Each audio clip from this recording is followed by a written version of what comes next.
to love, sweet fight. Wrestling matches, life spotlight. Yeah, we hold it down, we make it right. But here we laugh under moonlight. Take a breath, let go, let it show. Mama's groove, let the good vibes go. Midnight confessions. Ooh, yeah. Ooh, yeah. Ooh, yeah. Mama's time to shine. No stressing, no stressing. Sip that tea, feel the vibe, let's talk it out. Come alive, come alive.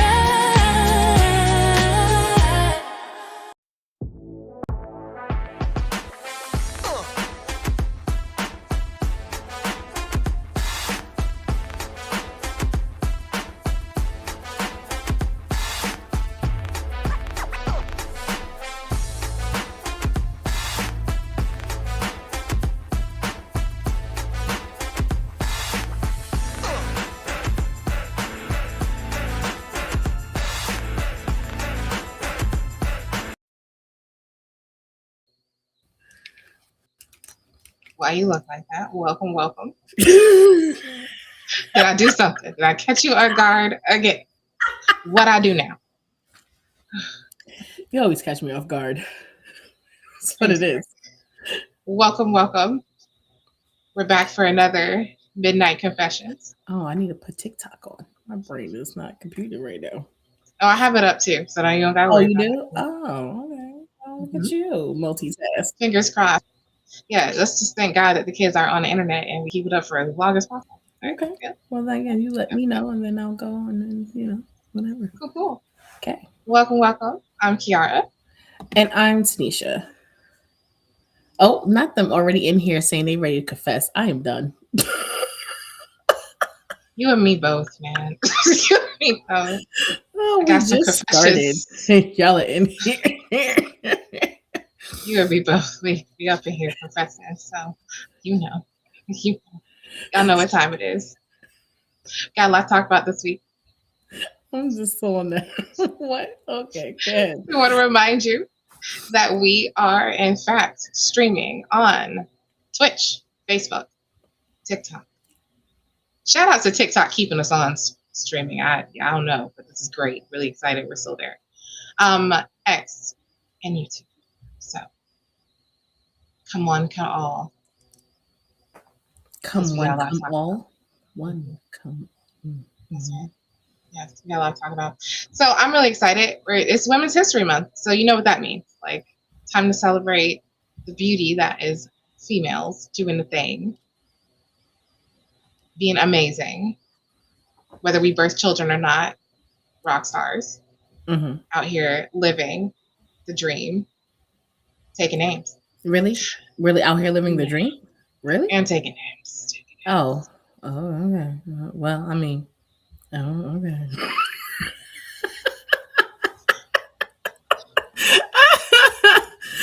But we're going to have a fun show. Gotta see how she feeling today. We're going to have a fun show. We're going to talk about the state of women's wrestling. So you're going to get into some history lessons with us. You're going to get to correct us because I know some of y'all love that. So feel free to chime in. We got the chats up. We watch you. You can tell us we wrong. You can tell us you got an opinion. We hear and we listen and we excited. So with that, what we drinking?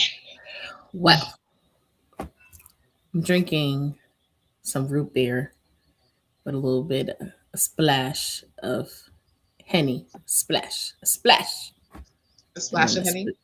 And a splash of tequila. Just a splash. It's been a long day today. It's been a long day. I had parent-teacher conferences and all the kids, and there's just a lot going on today. Yeah, my daughter's still dealing with this virus that won't leave my house, man. Out you go. Oh, yeah. You know what? I've noticed the sicknesses seem to be lingering longer and longer. Like, I can't get over this cough. Okay, I want y'all to tell y'all in these comments today, please do not do a repeat of last week. I mean, I want y'all to be funny. Do not. I can handle we need full participation. Full participation. She's not about to censor y'all. I got you back. We're going to have a lot to talk about. We're going to get into, like I said, the state of women's wrestling. We're going to talk about the week that was. All right, Candace. Okay, Candace. All right, Candace. Showing up. I would love to tell you I'm drinking something spicy, but it's just life water. I really need to get a ambassadorship for this. It's life water because we on cut time. We're working out today. What you looking at? Like, I went to a movie. I had all this carb stuff. I need water. Okay, I'm sorry. Ain't gonna be no liquor for me today. That's right, John. Pepsi and orange soda. I can't listen. I don't even have my sparkling ice, so just leave me alone with my water. I say hydrate and be real. All right. Let's get into it. Here's how this is gonna go. All right. I don't know if y'all prepared. Oh, and before I continue, I want to show y'all something. While she shows you, I'm gonna open this window. See what I do? Main Event Mama t-shirt. I know we always talk about the merch, and y'all act like we don't. Look at here. It's a brand new t-shirt. Look at here.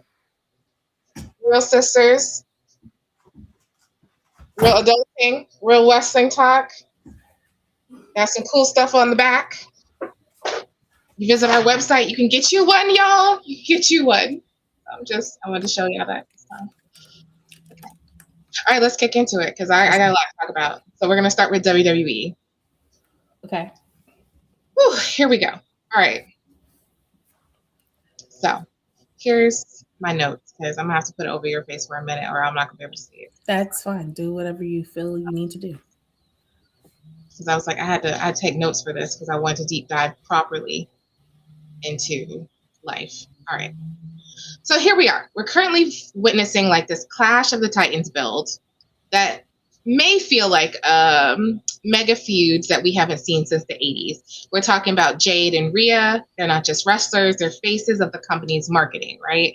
And their recent social media fourth wall situation, which we will get into in depth during our Streets Are Talking segment later on in the show. Okay. Right now we're in the confessions booth where we're confessing about the state of women's wrestling.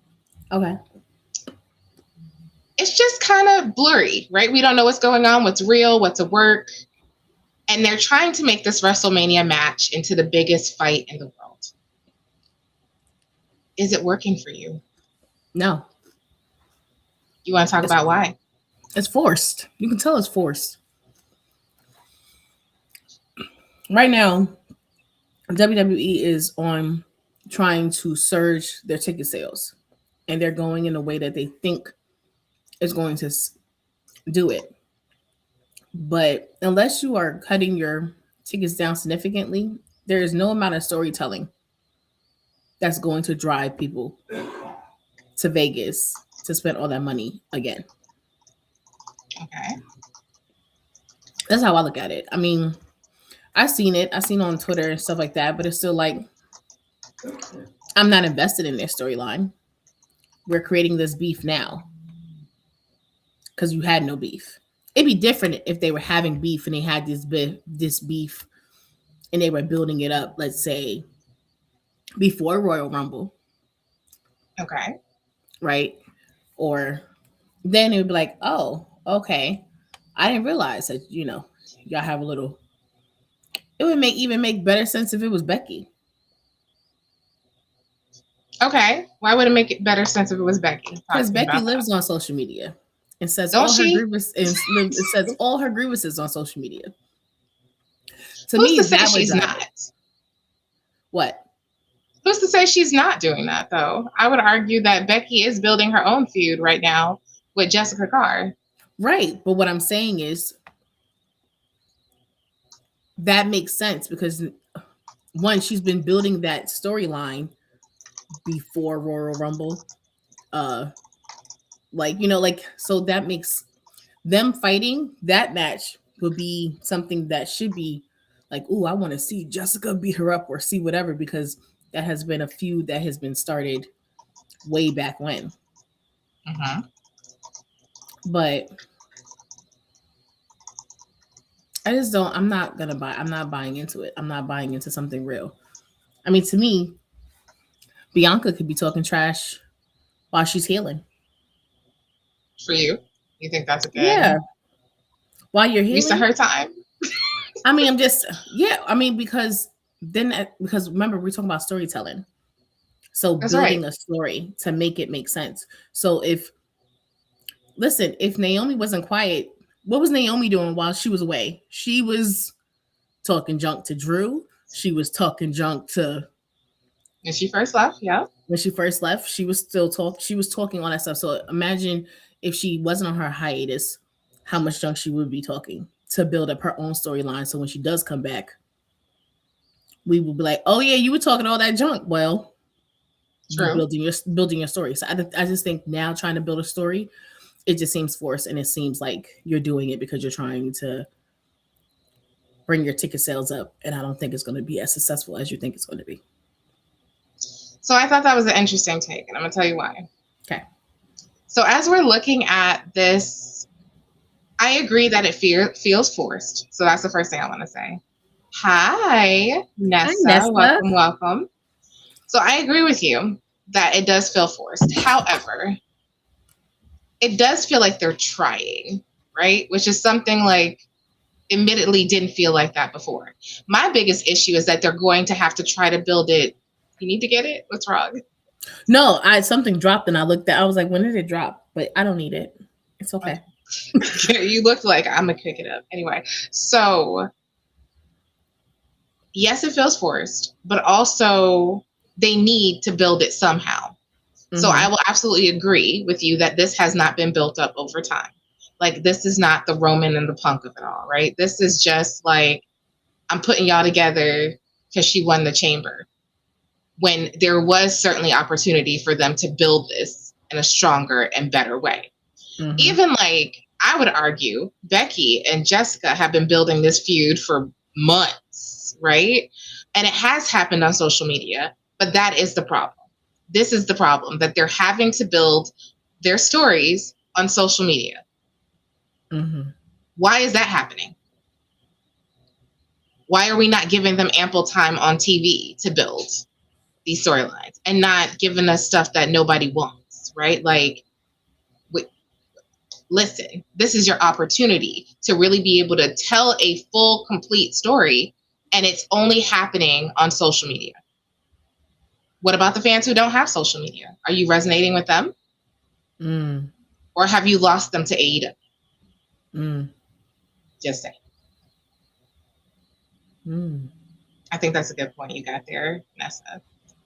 Now, I don't hate this match. I just don't get why it matters. It's fun for fun's sake.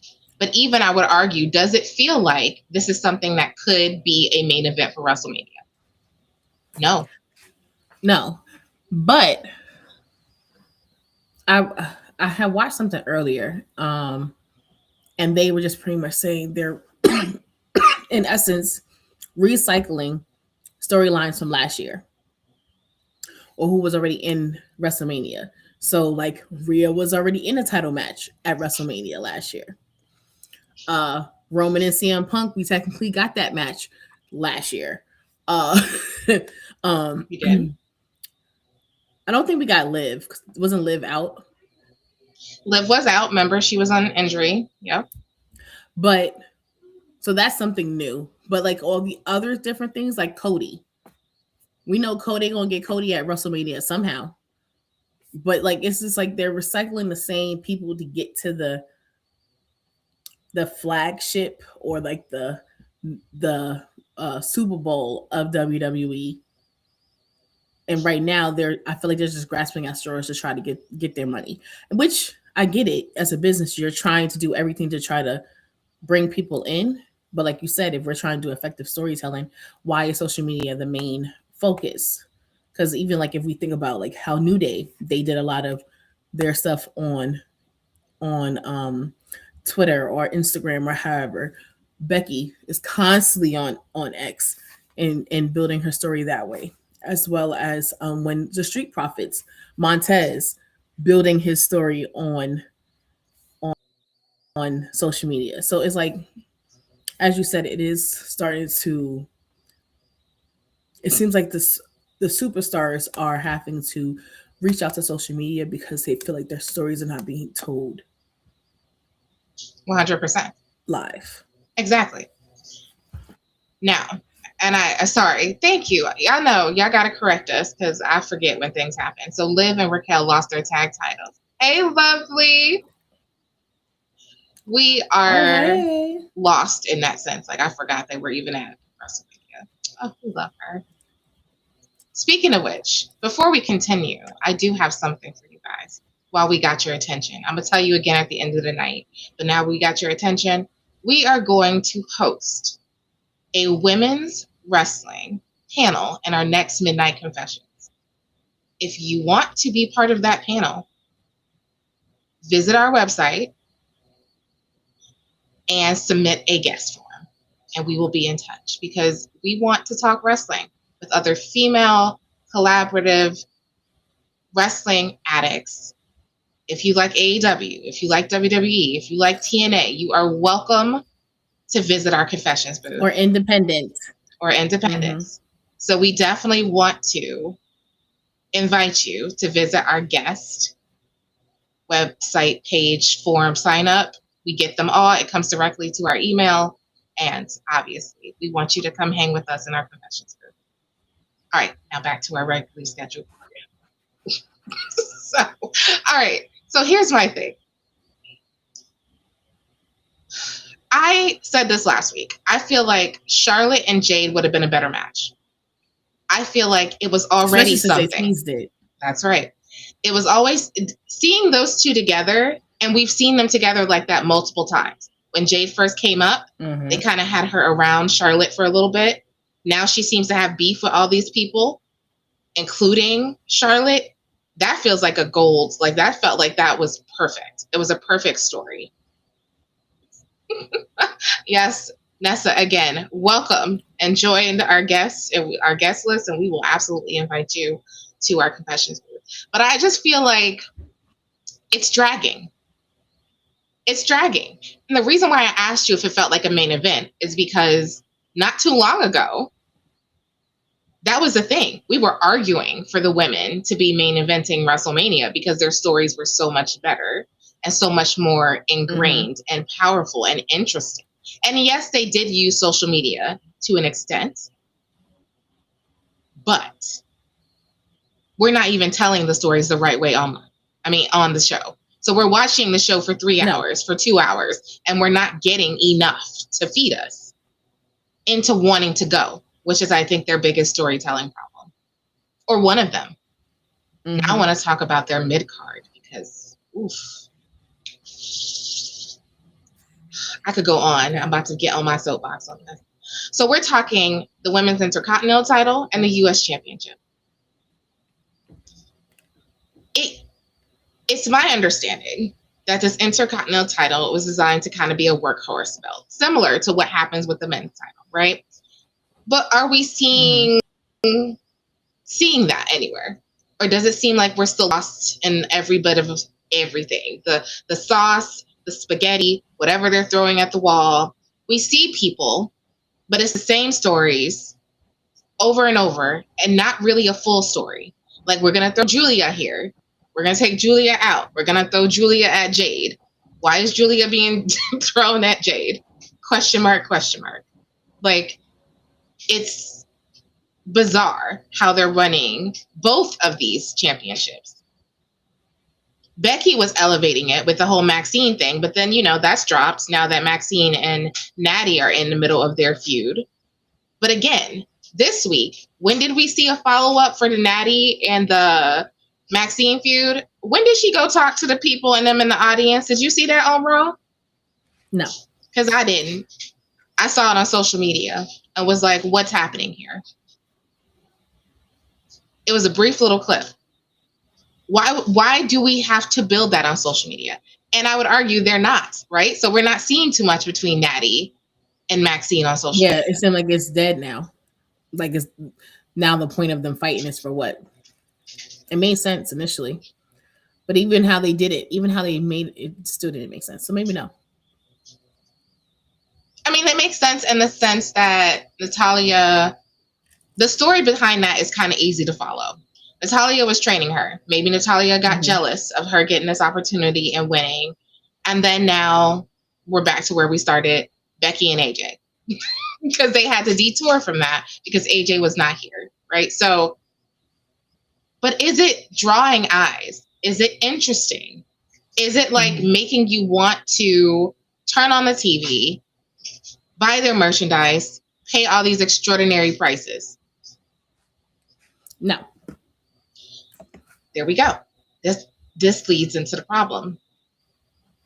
So I want to dive into the situation and have a bit of a, I don't just want to complain. I want to talk about fixing some of this. And I think we did. So one of the things I think that they could have done is to fix this whole Jade and Rhea thing, Charlotte in the mix, and I would turn it into a triple threat. Another triple threat, though? Here's at why. WrestleMania? Here's why. We already got some of that. Charlotte and Rhea have a history. It wouldn't take much to toss that into the game again. And they need, forgive me, more star power here. Jade and Rhea are stars. But again, they're not making us want to buy those tickets. So they need someone else to kind of make you want to buy those tickets. And I think Charlotte is going to be talking junk. I think so. I think Charlotte and Jade is one of those things that I would love to see. I think promos between Charlotte and Jade would be really interesting. I'm not feeling that way about Jade and Rhea. I think Rhea is a star. I think Jade is a star. A different dimension of a star, but definitely a star. But do I think those promo battles are going to be interesting TV? Zero. No. I have zero interest in seeing those two battle it out on the microphone. Whereas Charlotte would bring up that star power because her promos are so in the pocket that she gets you. You know what I mean? Like, I feel like I would be like, ooh. And then we could follow that on social media. Right now, you two talking junk. I'm like, why do you hate each other? Because you won the chamber? Right. Yay, good for you. But again, that doesn't drive me into interesting. It doesn't make me want to buy tickets. So I almost feel like they need a reset. I know we're not doing drafts anymore, but I feel like they need a reset. And I'm going to argue this is also the problem I had with AJ's promo this week on Raw. Was that this was a prime time for you to be introducing her next opponent. Instead, we had AJ in the ring with herself talking. Why? Because they don't know who her next opponent is. Do you see why that's a problem? We're really close to WrestleMania. It's literally the only PLE they're building up to right now. So why are we in the midst of this crazy? Thank you, Candace. Why are we in the middle of this crazy? Why is it not building and becoming bigger and more interesting each week? Because they can't think. They're too That's worried insanity. They're too worried about trying to make it them sold out versus actually thinking about it. Actually telling a story is what you're saying.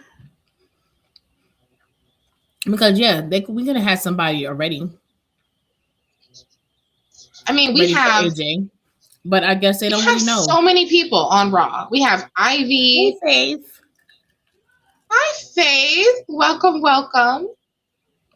We have so many people on Raw and SmackDown. We got Kiana, who did a magic trick in that daggone chamber. She could be going after it. She can come, especially since we don't have a draft and everybody just be walking all over the place.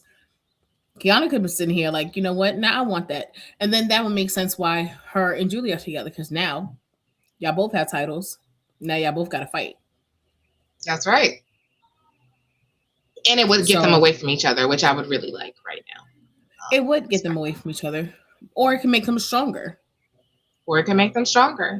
Because now they have a purpose. I mean, I really do like, I hate that Chelsea is injured because I like how she's actually using her injury to still stay relevant.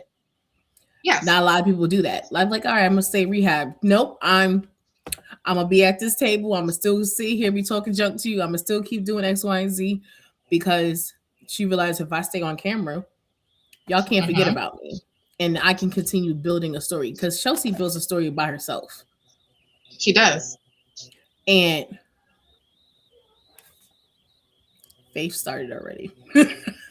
I looked down. I said, "You lost my train of thought." She said, "Side chick." I love me some Faith. I tell you, she is more than a side chick. Okay, I 100% agree. Because she's clearly talented, and I've been telling people this for ages. I've been calling for Kiana for y'all could go back in the archives. I've been calling for her for like a long time. So I'm glad to see her out here. I mean, I definitely like that too. Yeah. But Roxanne, this is the thing. What I'm saying, yes, you're injured, but if we're gonna use social media to build up stories, if that's what y'all doing, then there's so many things that you could be doing for people who are actually out injured and them sitting here talking their junk, saying if I was there, what I would be doing, blah, blah, blah, and going after somebody. So then when they do come back, then they be like, oh, you was talking all that junk on. And you're like, oh, yeah, I was. Okay. And now we're creating, as we say, women have so many other broader stories that we could be fighting and beefing off of. It could just be off the pure principle that you was talking junk online. Mentions back. That's right. So she should be going after. She should be going after. Like, what are they doing with them? Because her and B-Fab were together. Okay, so are we providing them as a real tag team? Are they about to go after the tag team titles? And two, like, just I lost my train of thought because I'm starting to get so passionate because I was just like, we have so many things that we can be doing with so many other people that actually give them a chance to actually showcase what they're really good, what they are worth. And then that's how you build up a story. Because can you imagine if you build a story up correctly, having people who've never been to WrestleMania like that actually go to WrestleMania, people who or actually listen to who us want to see. That's like, even bring somebody from NXT. Yes, Jada Parker's sitting here fighting with Blake, but Jada could be easily came up and started challenging Jade. You saying you that chick? Well, I'm that chick too. So what we doing? Like, there's so many different things that they couldn't be. Like, I would want to see that. Like, I would want to see that because I know that would be something good, good. Something new. I think it'd be new. Yeah. See, I agree with you on that. I agree with you. So this is what I'm saying. As we're looking at this, and we've got some good points in the comments, so feel free. You leave us comments. We do read them. Don't worry. I'm going to let y'all know. Y'all will pop up on the screen. I feel like this is the biggest issue I have. If you keep using the same people and you keep everybody else on the edge, then it's hard to tell stories that are engaging and interesting and new. Because I do agree with you. Mi-Chen, we know she's in the street fights. B-Fab, we don't quite know what she's into, right? Like, we don't quite know about her character really because we haven't spent a lot of time with her. But there's an opportunity for that they're not taking. So like I said, this is not just us spilling this. I do think one of the things that they could do that would be really great is to do an open challenge for women. I think that would bring some people over that we don't normally see. Like I said, Ivy is very good, but do we get to see her really be good very much? No. Same reason we don't see the Creeds either. Where they at? You know what I'm saying? Y'all know they do these releases around WrestleMania season, so y'all need to be in somebody's ear. But like, where that kind of showmanship is something that I think the women could use. Because when I feel like you give the women the spotlight, they always come through.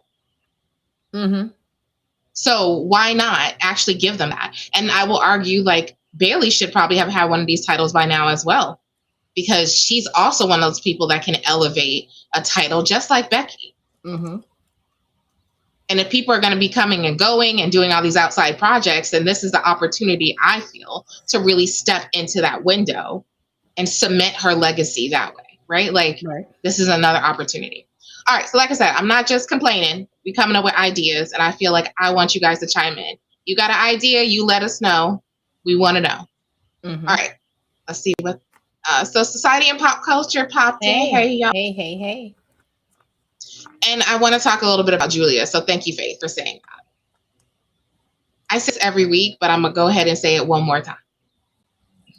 Julia is fantastic. Like, I don't know if y'all stuffed when she was doing in Japan. She's really good. And she does very good work as a heel. But for some reason, they're just booking her crappy.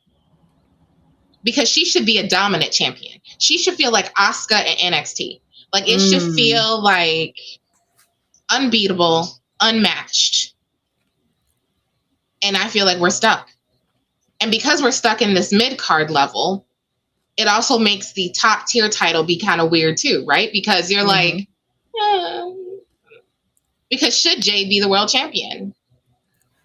I would have given her an Intercontinental Championship long before I would have given her a World Championship, because I would have wanted to see how she could elevate that.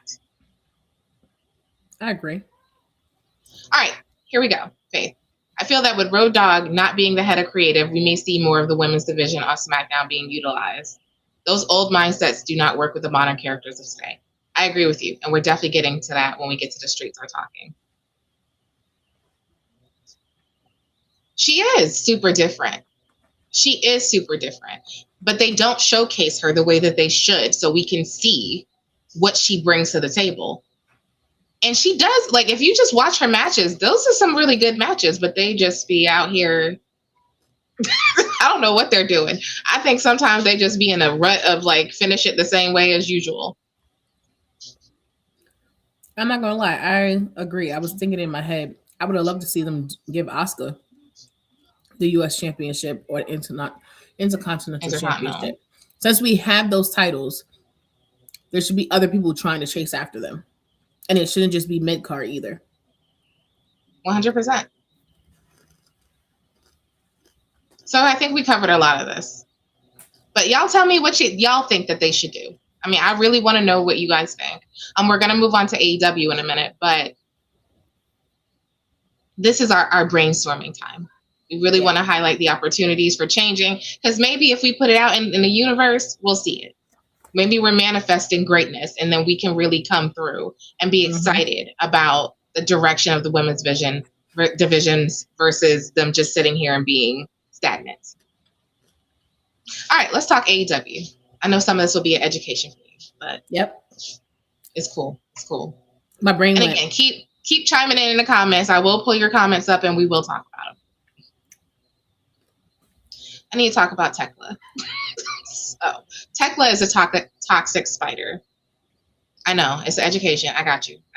Don't worry. Okay. So Chris Statlander had the belt, but then Thekla won the belt off of her. Thekla had a defense against Thunder Rosa on Dynamite. She is this huge heel. She is stiff. Like her moves are very aggressive, kind of like a Julia. Very, very hard hitting, very technical, very into her character and coming through, right? But I look back at when I started watching AEW. When I started watching AEW, Britt Baker was the bee's knees. Okay, she was everything. She was everywhere. She was a pillar. She was this, that, and the other. Then they had that crazy AEW Access show. You saw her mean girl energy, and then like it seems like that just started her trail of down. Okay. The problem I have with that is that when Britt was on top, there were some amazing matches. Her and Thunder Rosa, never gonna forget turning on my TV and seeing her covered in blood, head to toe. I was like, oh, that's what we doing. Okay. We not discriminating. Everybody could get it. Cool. I appreciated that kind of violence and that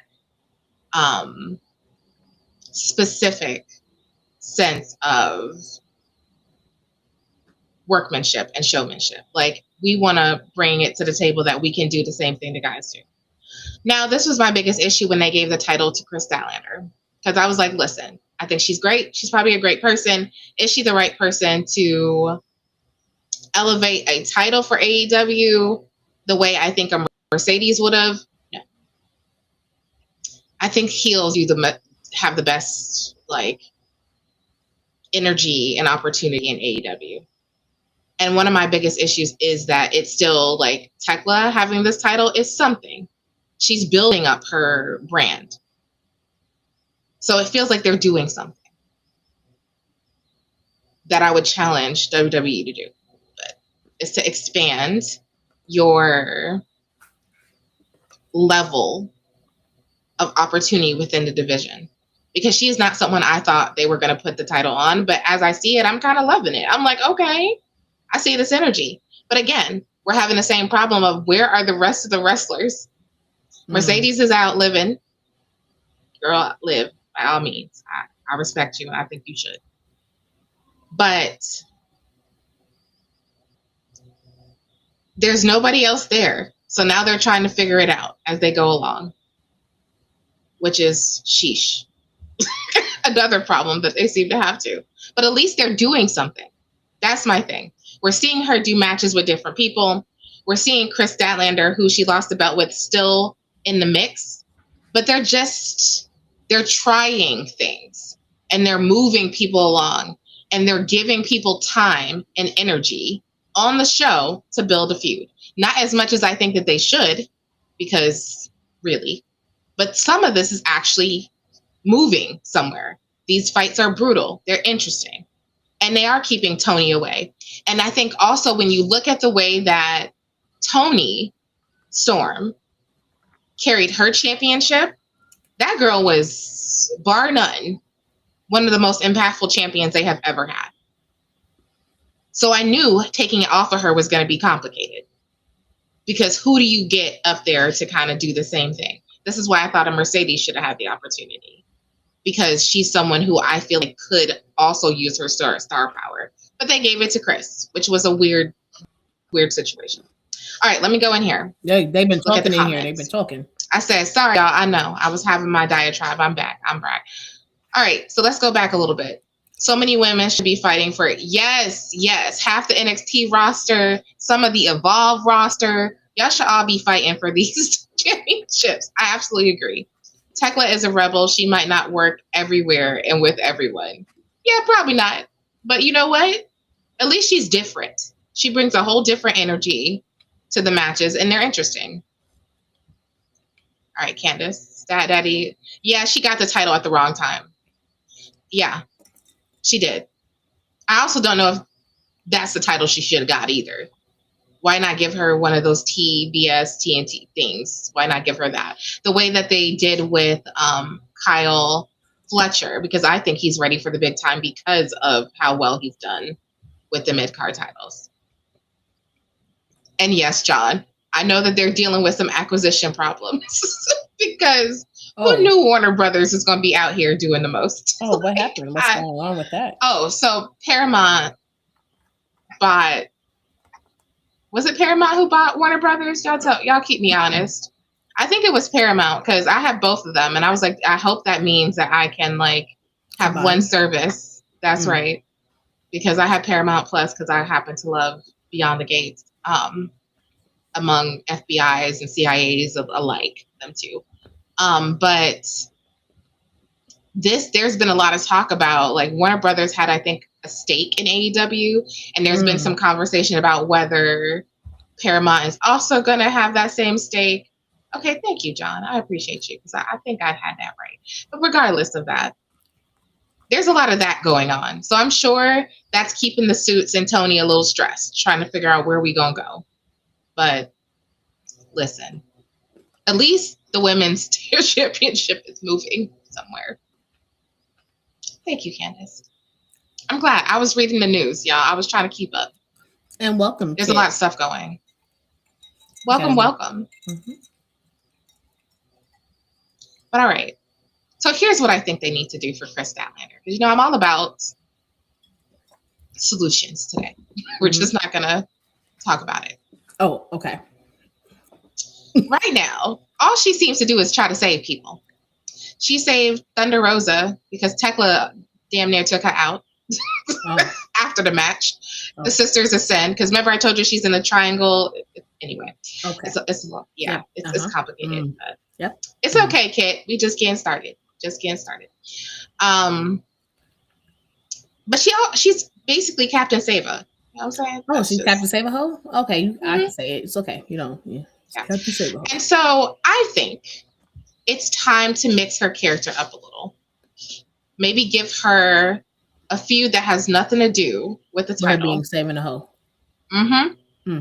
Give her somebody who is a match for her. Focus on her. Who would be a match for her? I like her and Thekla, but I'm also like, can she betray somebody? Like maybe she betrays Thunder Rosa. You know what I'm saying? Like, Willow? Can she do that to Willow? She already did that. So that's the other thing. So her and Willow had this feud when she turned on her last year, I think. So can she turn on her again? Last year. Like, haha. They just became friends. I know. Haha. I was joking. Ha ha ha ha ha. Ha ha ha ha. Oh, so I really hate you instead? Yeah. Maybe. I think there's a sense of jealousy that she could add because Willow was Willow 2 belts forever. You know what I'm saying? So maybe. And now she's, now I have Willow my title. Champion. Now I don't have my title. Now she don't got that either. Yeah. I was like, anyway, yeah. Yeah, exactly, Candace. She don't know that yet, but it's cool. I'm glad, we educating her along the way. But she needs something. Like, I don't think Willow wasn't a good problem for her to fix. This is why I think they need to bring Britt Baker back. They need someone who commands that kind of power. I don't know what happened with her and Mercedes. I just want to preface that because she was a better wrestler than that. I don't know what happened. Maybe she just had an off night. But I would love to see her back in that mix. And I think adding her would be good because they also have like these tag team titles. And I'm going to argue with you that, I don't know if you saw this, the Inspiration debuted. And they got their behinds beat. AEW. They got their behinds handed to them by... Jamie Hayter and Alex Windsor's Brawling Birds. When did they leave TNA? 2-3 months ago. After they lost the titles? Mm-hmm. They've been gone from TNA. And they decided to sign with AEW. There was a whole all elite graphic. You didn't see it? Anyway. Yeah. No, I didn't see it. I'm sorry. That pissed you off. What pissed you off, Candace? Probably the same thing that pissed me off. They brought the Inspiration over, and then they had the Brawling Birds beat them. They just slaughtered those two girls, and I don't know if the Inspiration is a fit for AEW because AEW's women seem to be more hood. Gritty. Yes, I like gritty. I think gritty is a good word. They seem to be more grounded, and Inspiration is funny. So I was like, I feel like y'all could have and should have went back to WWE, but who knows? They might prove me wrong, but it ain't looking good because they definitely got slaughtered by those Brawling Birds, and it looked real bad. And the crazy part is because Cassie is really good. Like Cassie. We knew her as Cassie Lee. I don't know if that's her real name or not, but she's really, really, really good. But how you going to debut them and then like bury them? That's what John just said. How you smashed them. It was so stupid. It was stupid. And I was like, who's writing? Tony still, he might need him some help. So there's that. All right. And then my other idea for them is I think that they need to utilize what Mercedes brought to the division. So one of the things I did like about her collecting titles is that we would see these new people that you haven't seen in ages, right? Like, I didn't know who Persephone was. I didn't know how none of them were. You know what I'm saying? Like, but she brought them and she would have these great matches with them. So shouldn't that have built a global pipeline of people to like bring up and come along and kind of like help shape your division versus what's happening now, which is kind of like they came through, they have that one match, they get beat, they disappear, we never see them, which is crazy. Yes, they did debut them on a house show. That was crazy. That was crazy work. Don't get me started. Crazy work.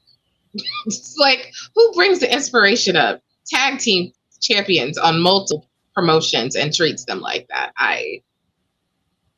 That's not how you debut them either. So there's that.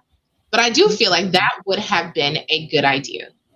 You use that as a pipeline and you bring these people in, and then you have more people to have these feuds, right? Mm-hmm. I would also argue, look at the Ring of Honor people.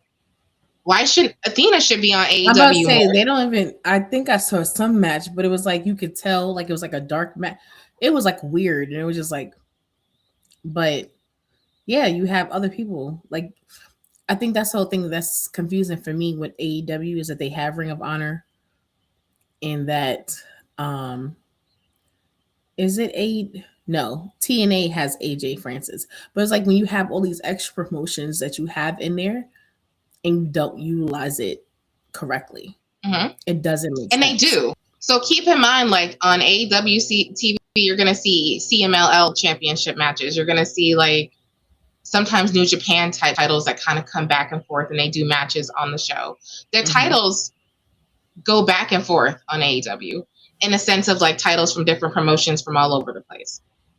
Again, build this pipeline. You don't need more people. You need to use the people that you have better. I'm gonna put this. That's my thought about that. Okay. No, you are not alone in this thought, Faith, because I don't know. Women are very powerful. We draw eyes, we draw interest, we pull heartstrings, just like Ben do. And sometimes even better, I would argue, because look at what Becky is doing, because that girl. I mean, the other day she was talking about Timmy was over there, and I'm like, Timmy, not you saying Timmy. She's like, yeah, and they was just saying that, you know, that cricket car. What? Timmy didn't say none of that to you, okay? Timmy was like, oh my God, it's Becky Lynch. Can I get an autograph? And you just added all the extra words to it. Becky is living on her social media. She's living her best social media life. For all we know, it's not even Timmy. It could be your daughter. And she probably was like, Mom, happy you lost. But she's like, what? And then she just changed it all around. So yeah, that's my problem with AEW. I don't know. There's so many talented people. I was like, didn't Red Velvet get the TNT title back? Shouldn't she have been on AEW? Velvet? Yes, like you really gotta watch. You gotta really watch. Yes. I also wanted to put this up here. Kid had a good point too. The higher ups are stuck in the past and not thinking big, which is true. That's everywhere across the board. They are so stuck. Yes. In recycling the same storylines that happened 20 years ago, 15 years ago. You were like, that's nice, but you can grow big on that. You can elaborate on that. You can do so many other different things and think about it that way. So yeah, they're definitely stuck in the past for sure. 100%. Okay.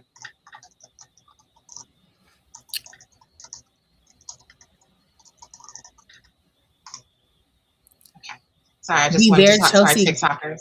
Be there, Chelsea Green. That's an interesting take on that. I think they could be, but I don't think that AEW is necessarily the place for a Chelsea Green type character. Absolutely not. I'm not but sure you know what they could do? Bring them back and let them be a part of Chelsea Green her service. But it'd be like a funny they would be comical together. I was just gonna get into this. Thank you, John. Okay. You all right? Do you need to take your asthma or something? No? I probably need to really Can you go take it? I was gonna say you can mute and cough it off. Okay. Cool. All right. So in this case, while we wait for her, I want to talk a little bit about Deanna Frost. Same, John.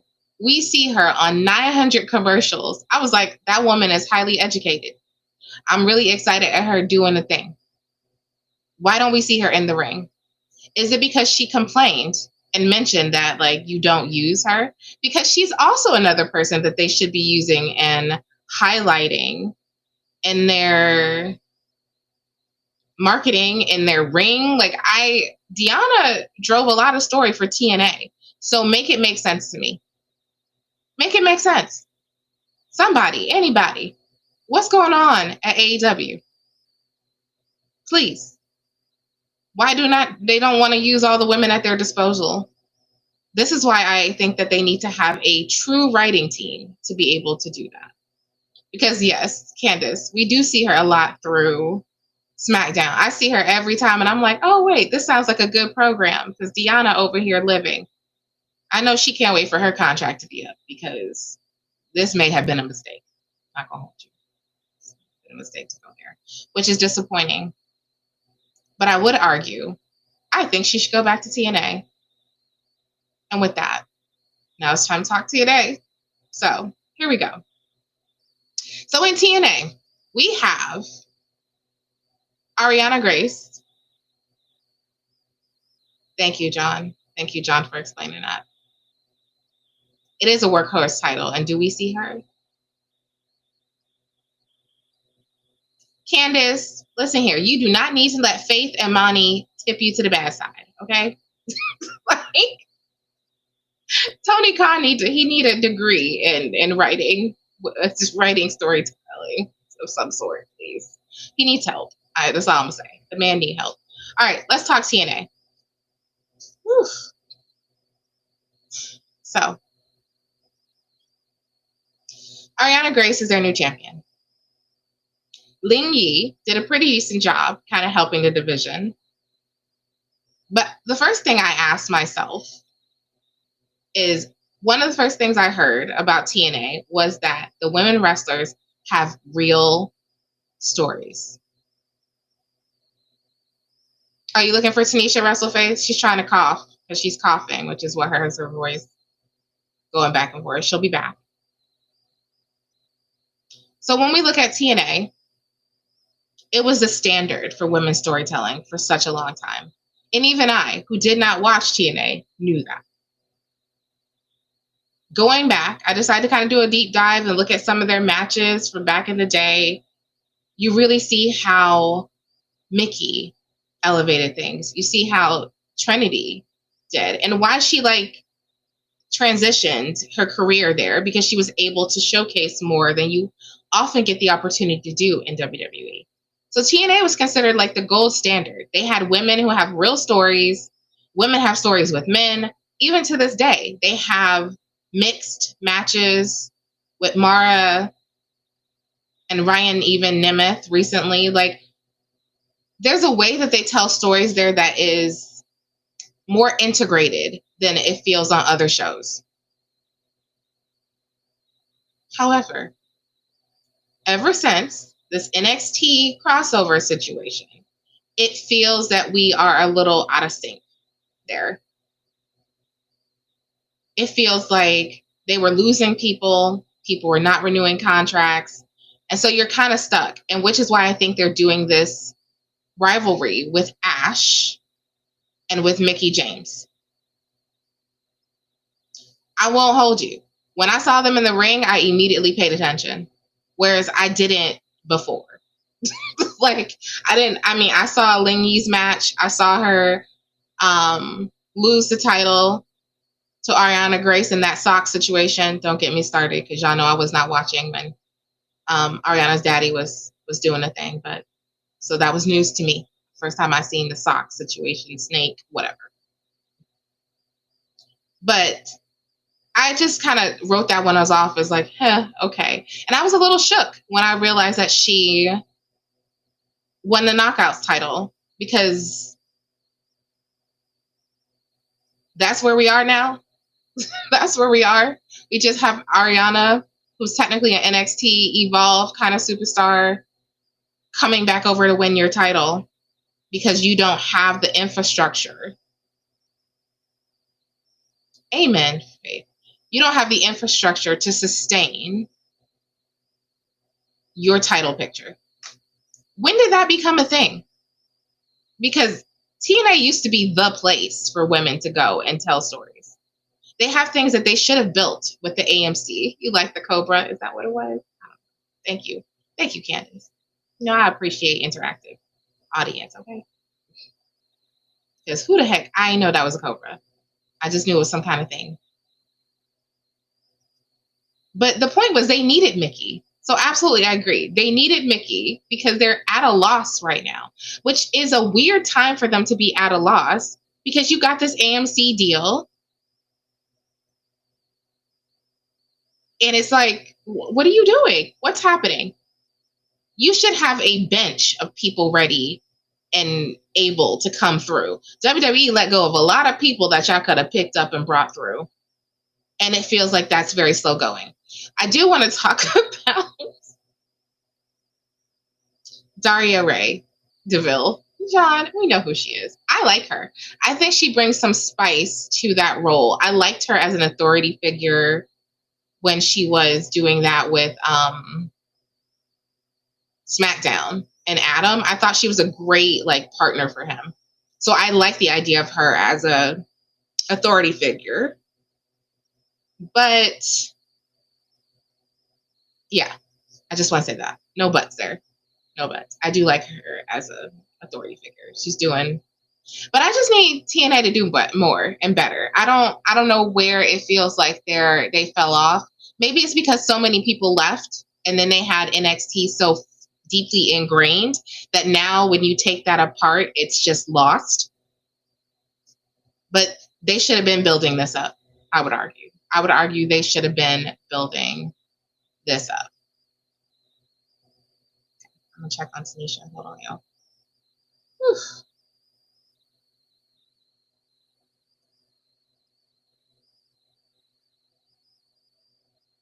All right, let's keep going.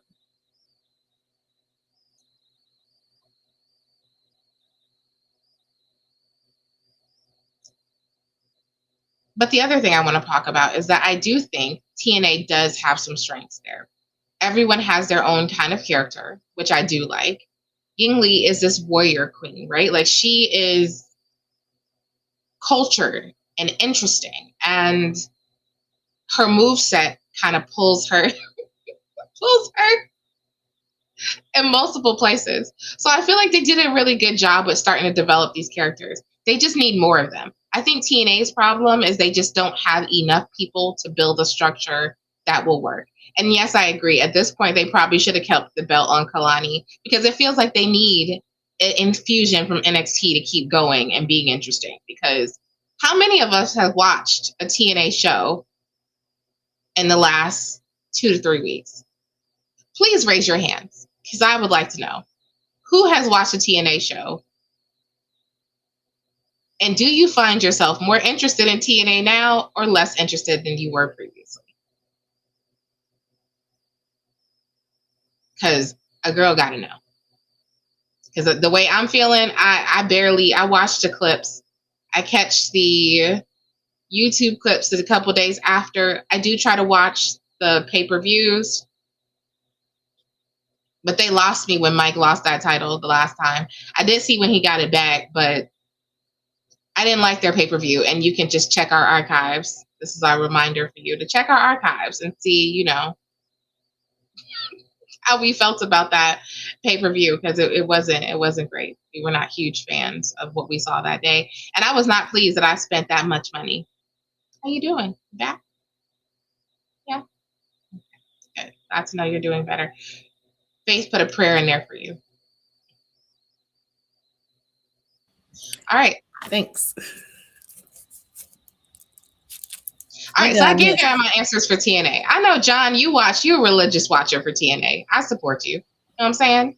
I support you. I appreciate you watching TNA every week. I'm sure they do too. I just need them to be better, so I want to go. I can tell you, I can care less about Daria being there. Why? Because one, maybe it's because of the name, but also two, she's doing the same thing she was doing at WWE, being that GM that is like, I don't know, I guess being that like the opposite. Like you got one GM that's like, I'm trying to be fair and all this stuff. And then you have the other one like, I'm fair. And then actually I'm not. You suck. That's what I think. But I also haven't watched it in a while either. So I don't know if she's improved or not. But I definitely was upset and annoyed when she was there when they changed titles, when they went to NXT. Like it was a whole bunch of I was like, when the girl won, when his daughter won.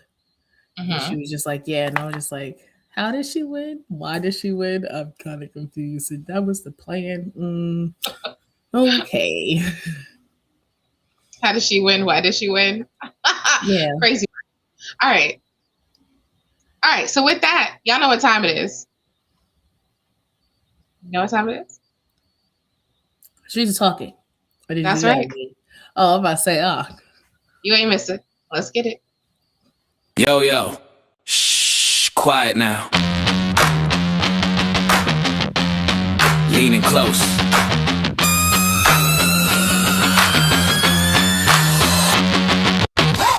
The streets are talking loud and clear. Wrestling whispers in your ear. Rumors flying, news is popping. The ropes are tight, no one's stopping. The streets are talking, yeah.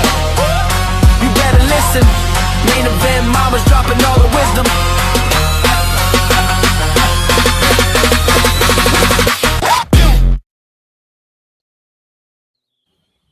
I know. It's the song.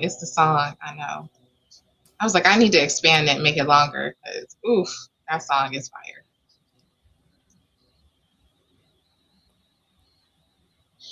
There's a lot of talk over here about Daria. Okay, let's see.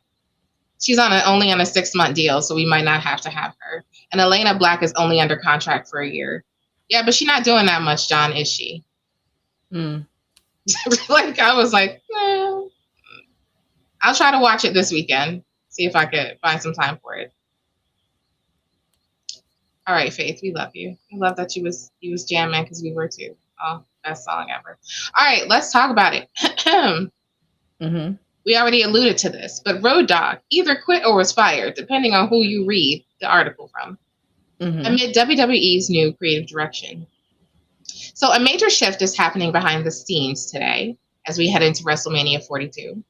Reports confirm that Road Dogg exited the company, opting to leave his role as co-lead writer of Friday Night SmackDown. While Road Dogg's presence has been a staple of the Triple H era, the spotlight now shifts to Alexandra Williams, who has been promoted to vice president and lead writer for Monday Night Raw. Williams is a rising star, credited with producing some of the most critically acclaimed segments of the last year, including CM Punk's State of the Union address. She now officially oversees all creative development for the flagship brand. All right, how do we feel about this news? How are we feeling? Is she black? No. Oh, okay.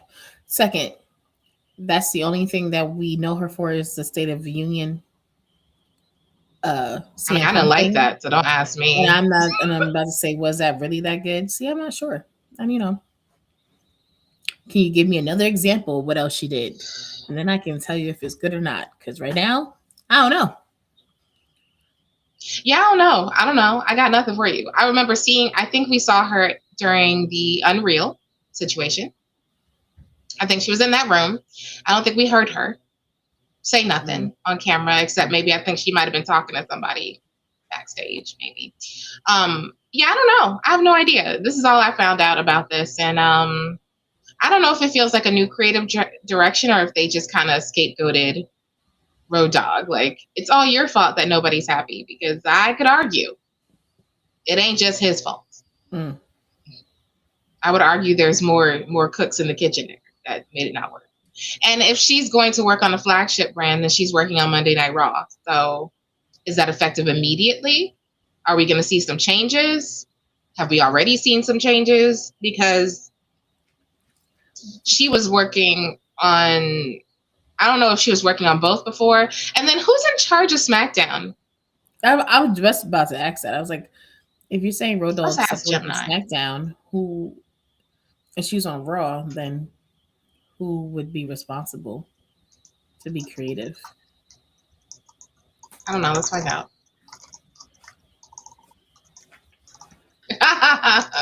Yes, I do think that Unreal got that poor man fired because he didn't seem to know what he was doing, and I was like, I don't know. All right, let's see. The lead writer, John Swakata. He's the primary writer for the Blue Brand. I don't know. That's what I got going on here. They do have a vice president of creative writing who is a man. So, yeah, Ryan Ward. That's what I got. Him being he's the strategic lead. So he's the VP over creative writing. Basically, he oversees mapping for both Raw and SmackDown, in case y'all want to know. Do we think this means that we'll have more females featured? Do we think that means we'll have better stories? Raw has been a struggle bus for a little while, though. I don't know. I want to be hopeful. I want to think we will see the light on the other side for the women's division. However, but as Faith said, time will tell. Let's put her in the kitchen. Let's see what she can do. Hopefully, she was also around some black cooks and she can spice it up. Well, seasoned raisins in the potato salad type thing. Not raisins in the potato salad, girl. Raisins in the potato salad. Listen, no, she didn't. Y'all, help me. Help me. Anyway, I don't know. I think you're right, though. I think we won't know. We won't really know what's going on until we do know. So that's that. Like, I don't know. I'm a little more pessimistic, unfortunately. So I don't know that this is going to change anything. But I hope I'm wrong. I'm hoping in the next couple months, I'm like, guys, Raw is on fire. But I don't know that I think that will change anything. I think they need new blood. I think they need, we've said this, they need to bring more people of color into the writing room. I think you need to learn how to tell different kind of stories. I think that your audience is a lot bigger than it used to be, a lot more variety, a lot more diversity. And so I feel like we need to tell stories to keep that, keep up with these things.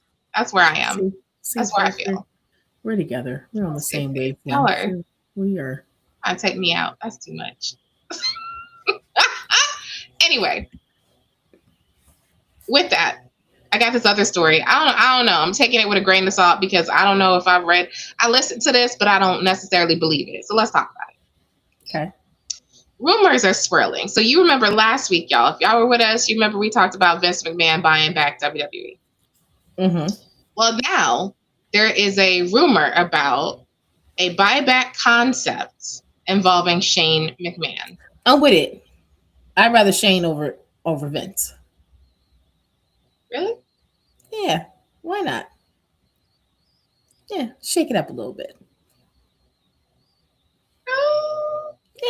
Okay. Double dabble. I mean, like I said, I'm taking it with a grain of salt. One of the stories I read said that it might be like an angle for TV. And one of the stories I read said that like it might be behind the scenes, because what we heard last week was that Vince was looking at opportunities with Saudi to buy back WWE and make it private again. But I'm like, you the one who sold it. Question. Anyway, don't get me started on the nonsense that was. So I don't know. Y'all tell me what y'all think. I don't know. I mean, some things he did that I did like. I liked the whole underground like segment, and I still think they do a good job with it, even though he's no longer there. But do I any more McMahon's in charge of it? Do I just want it out of TKO hand? I don't know. I don't know. I mean, I don't know. I mean, or they could even bring Stephanie back for a guest storytelling type thing. Because Stephanie. Yeah. She can. I mean, but I don't think she want to be on the grind. I know she don't want to be on that, but I'm saying, but she could do something on the back end because she's good on doing stuff on the back end on the fly. She does. And her podcast is actually pretty great. So.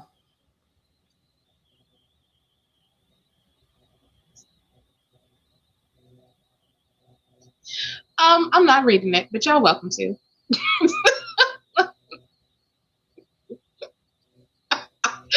Okay.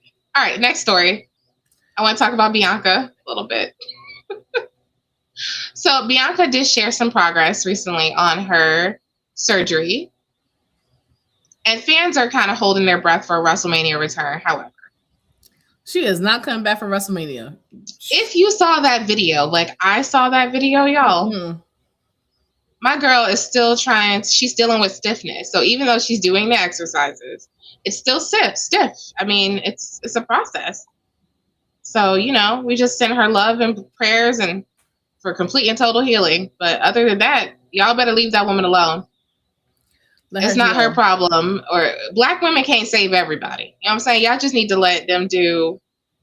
Can you say something that part? Say that part again. Say it louder. Black women can't just save everybody. Like, that's not our jobs. And people are annoying. So I'm really glad that she's absolutely agree that she's like, listen, y'all, I'm trying to focus on healing. Please and thank you. Be better, people. All right, and last but not least, now we're about to get into the Jade and the Rhea of it all because I got some tea for y'all. Okay, wait.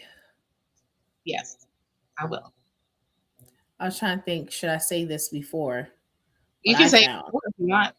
Go ahead. Tell me what you thought. Thank you, Faith. Can we talk about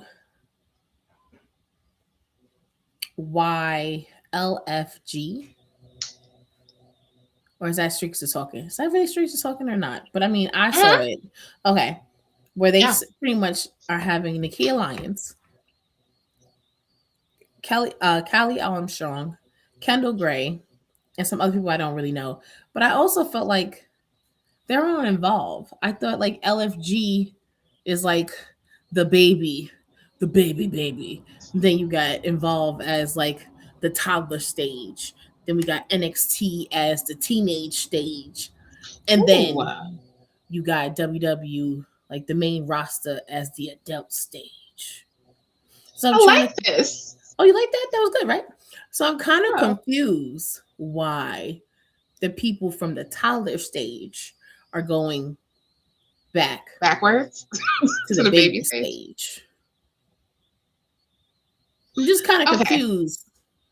I'm not sure where that falls. What's going on here?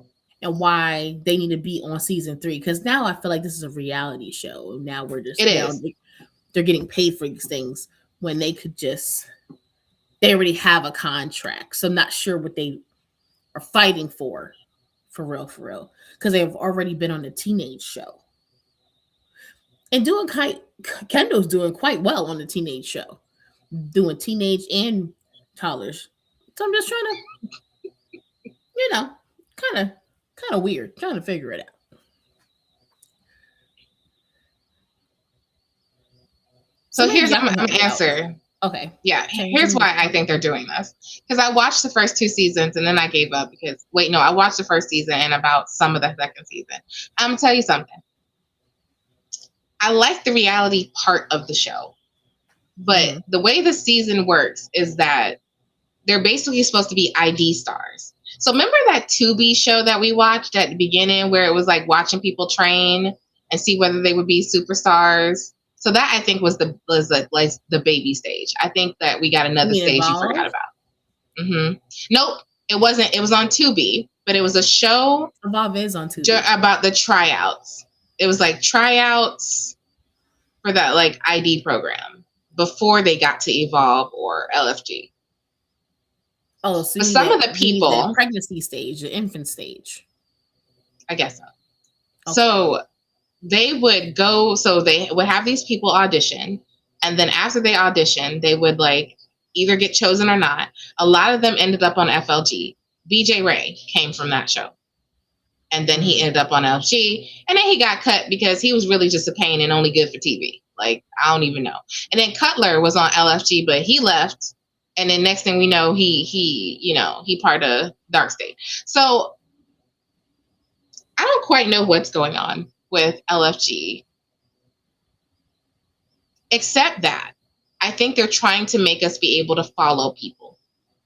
I think they're trying to get us to be involved in like, yeah, it was called Next Gen. Thank you, Candace. I think they're trying to, it was on Roku. Is that what it was? Yes, You know I what? think That's that's what I what get it for was. being on a, sorry. I forgot it was on Roku. Y'all know what's going on. Live streaming services. So y'all was right. My bad. It was a Roku show. But either way, I think they're trying to get us to follow their journeys, and they're trying to get us to be more engaged in watching these wrestlers grow up in a way. Mm. Because like you said, when we look at Total Divas, it brought a whole new audience to the shows, right? So I think that's what they're trying to recreate with this LFG. But I am going to argue that even though I knew who Shiloh was, I don't care what he's doing right now on NXT. I don't care for none of that. Ooh, really? Didn't Undertaker win twice? I do know that Kevin Owens was going. I love this now because Kevin Owens on my TV every week sounds great. That sounds great. And Natty, I think this is a good idea because I think she does a lot of the training anyway, and they go work with her in the dungeon. Like, I love this. I love this change that they're instituting. So yeah, I don't know. I don't know a ton about that, but I do think they might have noticed it might have something to do with the ratings. There was a lot of bad juju about Undertaker and Michelle McCool because, you know, we had Mickie James at first, and then Michelle came in, and then there was all these rumors about Taker getting his wife a job and Mickie getting let go. I mean, it was shenanigans galore. So I like the idea of Natty and KO, and maybe I'll come back now. And Kendall on, I don't understand that though, unless she's coming on as sort of like a mentor or something like that. No, they have her as because she's a part of the cast and crew, like the cast. Yeah, I got questions. I don't know. I'm gonna have to watch it and find out because I don't get it. Sorry, I don't got that one. Undertaker's focused on AAA. Is he? What is he doing in AAA, John? Oh, look at y'all educating us. What are you doing in AAA? You're not alone, Russell Faith. I definitely, absolutely miss KO. Candace, I never watched LFG, and I will watch it now with the change. The first season was actually pretty good. I also got to meet, by meet, I meant see on TV.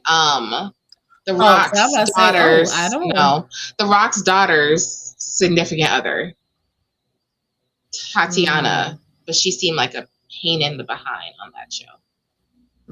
I ain't gonna hold you. She was not great. But I would argue, look at what happened. I think it also has something to do with the outcome, right? Look at what happened with the first two winners, right? So you have, who was it? It was Troy. And it was Tyra May Steele, right? Yes.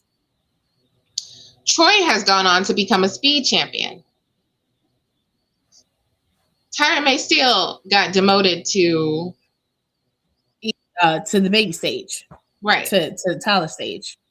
Shiloh, voila, in our face every week with his teeth. Who was the woman who won the second time? Was it it was the blonde chick, the one who was really, really good, and it was like who got hurt, I think, the first season. Anyway, somebody remind me who the second winner was and what she's doing now, because I ain't seen her. I don't know where she is. Maybe she's involved now because I don't watch that. All right, Undertaker is an executive producer of AAA. Oh, well, that would make sense. Because now they are investing a lot of resources in it. So, all right, let's talk Jade and Rhea and the drama that is. Yep, Jasper Troy and Tyra May Steele. All right. Apparently, the question is it a work or a shoot? So, while the clash between Jade Cargill and Rhea Ripley is the biggest match on the marquee, which I disagree with, the real story is happening behind the curtain. What started as a playful... Danny, thank you, John. She was really good. What is she doing now?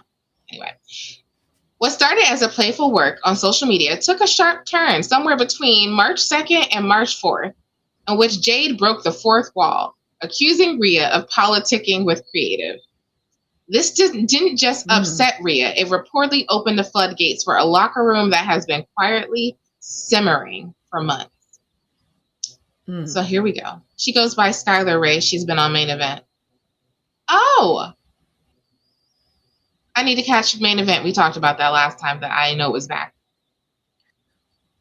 Oh, she the one with the blonde hair? She fought did she fight that girl from Alpha Academy? Not Alpha Academy, the whatever that Ivy? thing is. Yes, there you go. I think she fought her. If I think that's right. So, John, you tell me. All right. So anyway, reports indicate that Jade's mention of Rhea's hours spent with creative was not approved by WWE management. This led to other stars like Chelsea Green and Piper Niven jumping in, not just for storyline, but to voice genuine frustrations. Sources describe a lopsided relationship where the roster is happy to do the work to get Jade over, but the respect is often not requited. The term quote-unquote insecure has been used by multiple talents to describe Jade's current locker room conduct. So if we're revisiting the rumors from last year, while the official line was Jade was at the Performance Center for injury recovery, locker room sources are now intimating that the hiatus was actually a cooling off period designed to let personal issues and backstage friction subside. Another source, because, you know, there's all these sources here, confirmed that WWE higher-ups are expected to sit down with Jade to address her relationship with the locker room before the WrestleMania pressure cooker continues to simmer. Well, that explains why she got pushed. Never mind. That's not nice. You talking about Rhea? No, I was saying Jade. That would make sense why she got pushed. And then I said that wasn't nice. I know. I did see that, Candace, that she was like, don't play about my Chelsea. Yeah, I know. And I was like, for Piper to come out of her cave, because my girl is focused on recovery, you know what I'm saying, and shoot fires at, you know, shoot shots at Jade. And for Jade to be shooting back, it was real crazy. It was real crazy. Here goes WrestleFan. Oh. Her and Shiloh beat Stax and Ariana in a Miracle on 34th Street fight. Yeah, I remember that. That's another story. All right. I think Jade is being Jade. When she says she's that bitch, she walks it and lives it every day. You can see it on her social media posts. She does. But this leads me to my next conversation with y'all about. We talk about this Black woman aesthetic, right? And the stereotypes they kind of play into. My concern here is that this is further pushing that agenda. Which I don't love, because I think your talent can stand on its own. And she's not Bianca, right? She's not the girl that everyone seems to love. She's not Naomi. It doesn't seem like she has these close relationships in the locker room that are not men, right? That she knew prior to getting there, like, you know, Ricky or whatever. So is it an opportunity, I feel like, to like integrate her better with the locker room? Because what's the issue? What's the issue, really? It could be because she stays to herself. And people don't like that. You always, when you're the odd man out, they be like, you're difficult, you're this, you're that. Or she could actually really be difficult. She could really actually not get along with these people. I mean, she is highly educated and beautiful. Yes. And talented. Yes, but that comes with a great responsibility that you may or may not ask for. And how you present yourself is also how you get your respect. So you can be all those different things. But if you're presenting yourself as in that I am this and I'm too good and what you saying don't matter or whatever, then you are going to present yourself as someone who you can't get along with. And I'm not saying you need to dumb yourself down, but you need to have a certain type of decorum to be personable too. Yeah. I mean, I have found that to be successful, you got to walk the line, right? But that doesn't mean you have to diminish who you are. But sometimes is it that you need to be, you know what I mean? Like you got to play nice.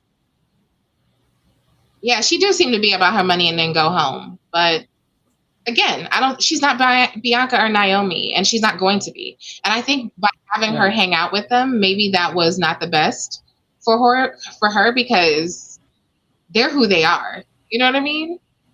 Mm-hmm. She's not that way. And that may be something that is a little.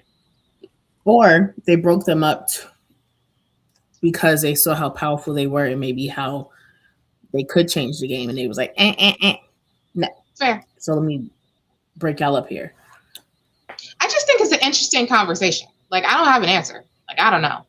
I rock with Jade, so I don't understand. I don't know what the problem is.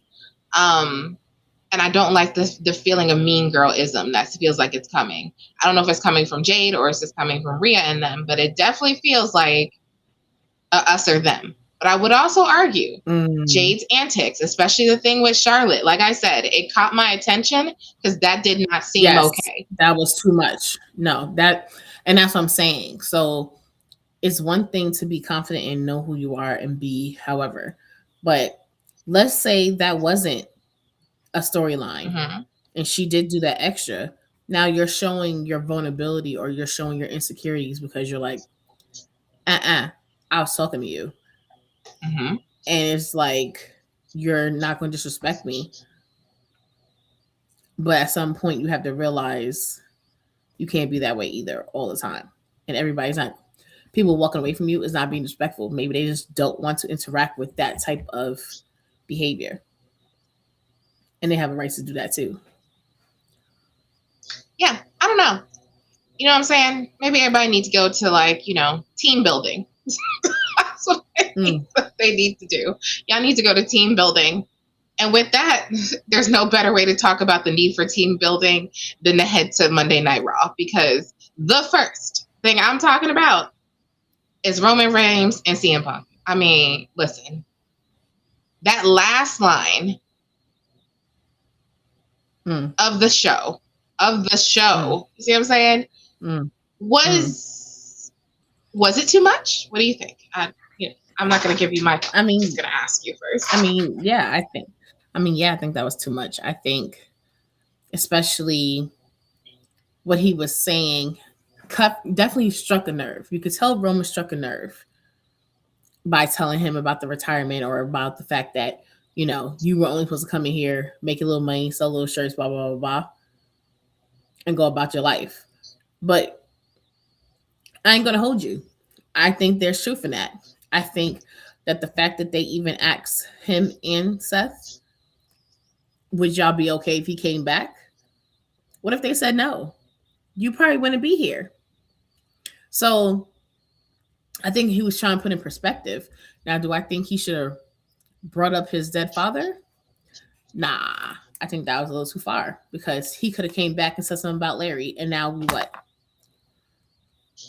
I don't know. I didn't like it. I ain't gonna hold you. Because Larry was like your kid. Larry was y'all's kid because y'all don't have kids. So that was y'all kid. So now I'm talking about his dad, who recently passed away, and now he could have easily clapped back. And on top of that, I don't think that was really, unless he's a really good actor all of a sudden, which we already know he's not. So I think that was actually him generally like, nigga, what you say? And I think he was just in shock. But also then it was like, yeah, you are not, for someone who's has a black wife and it's probably around a whole bunch of black people, you should have popped him in his mouth. Like he shouldn't have been able to even walk out the door. He should have been pop and be like, okay, I'll see you later. Like that would have been great to see.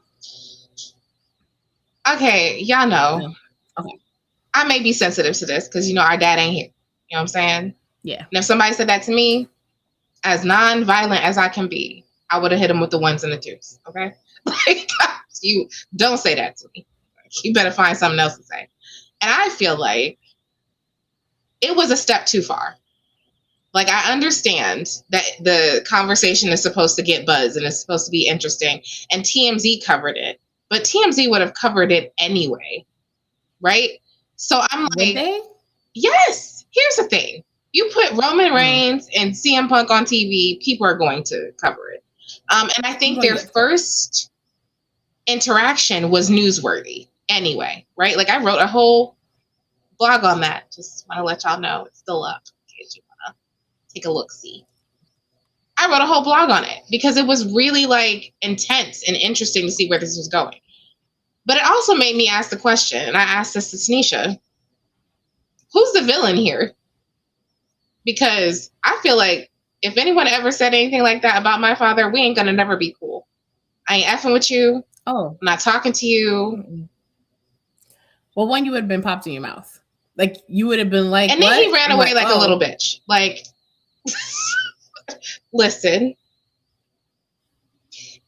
Okay, I think this is different, and I'm about to tell you why, John. Okay. Can you pop up John's comment real quick? Yep. Okay. This is different because Cody and his father and the conversation about Cody and his father and wrestling has been going on for years. Dusty's been gone for years. So it's not like this happened last year or the year before. This is very fresh. This is a very fresh loss. So why would it be okay for you to say it like that? He could have said other things, like your father would not be proud of you. Like there's a lot of other things you could have said. But to bury you next to your father, that's crazy work. And to be fair, what he said to Cody was also that you're irrelevant. But a lot of things, even Seth said something about it, but they didn't sit here and, like, in essence, poke fun that his father was dead. It was just more like, your dad wouldn't be proud, or your dad would be like whatever. Like, it wasn't like how this was like a jab, like I'm hurting, my ego's hurt, so now I'm gonna hurt you. I mean, yes, he called him a punch. Y'all know I can't say that because they'll bleep me when I come back on this. But yes, he called him that, John. However, that's the best you could come up with, Mr. I'm the smartest person on the mic and I'm so good in my promos. Like, that's the best you could do. So he would be cruel if he came out this week with a little Larry tag, right? Like, listen. Or have some dog tags that says Larry's name on it. And burn it or something. Like, I just feel like it was unnecessarily cruel. And beyond that, more importantly, it colored the waters of who you're supposed to be rooting for here. Am I supposed to be rooting for CM Punk? Or am I supposed to be rooting for Roman Reigns? Because y'all already knew that was never a toss-up for me. Like, y'all already know. We the ones. The ones. So that was never a toss-up for me. But that particular language, nah, that wasn't cool. I don't care if we talked about it. That would have never been okay. Like, that would have never been okay because that's cruel as hell. So, and even if he was going to do something like that, I think there has to be a period of time that has to pass before you like have these kind of conversations like that. So, all that to say, I'm going to be honest and tell you, I don't think this one was as good as the first one. I don't think this promo was as good as the first one. I'm not sure it translated into ticket sales because it didn't. I mean, is it going to make me want to spend my firstborn child a pinky toe and my pointer finger for tickets? No. still not gonna make me do that. Still gonna let me be at home or at a hotel as we will, or at an Airbnb watching Peacock or watching Netflix or watching ESPN. Like, it's not going to be, hey, Kiara's gonna go buy a ticket now. Though it did make me be like, F Punk. He's full. You're an awful person. That's what it made me think. So, there we go. Anyway, sorry. No worries. I just had to get that out because I was very upset on that. I love Faith. Hold on. Real life, it pissed me off. Storyline is still pissed me off, but I know WWE wanted to get a deep response. There are more creative ways to get that response. It was a lazy way to get a response. I absolutely agree with you. Mm-hmm. There's so many other things you could have done. Especially because, we saw what Drew did. Drew, when did he take that picture out of Cody's, camper and then burned it in the ring? That was crazy. But, I'm pretty sure Cody actually had a picture somewhere else. See what I'm saying? I'm pretty sure he had a picture somewhere else. And it wasn't just... It's not his only picture either. I'm pretty sure.